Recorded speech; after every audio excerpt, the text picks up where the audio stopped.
Okay guys, mapapansin mo dito, maraming mga kawayan dito sa paligid na to. Hindi ko alam kung ito ba'y sinasadyang tinatanim o talagang kusa nang tumutubo ang mga kawayang to.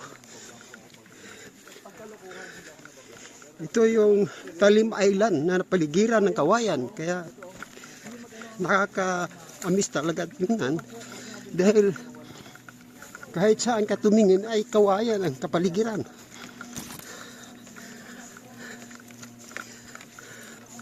Oh.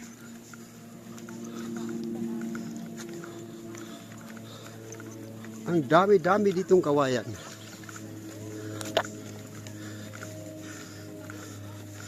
Sa buong buhay ko ngayon lang ako nakakita na napakaraming kawayan sa paligid. Sa amin ay ilan lang ang mga kawayan doon. Pero dito sa lugar ng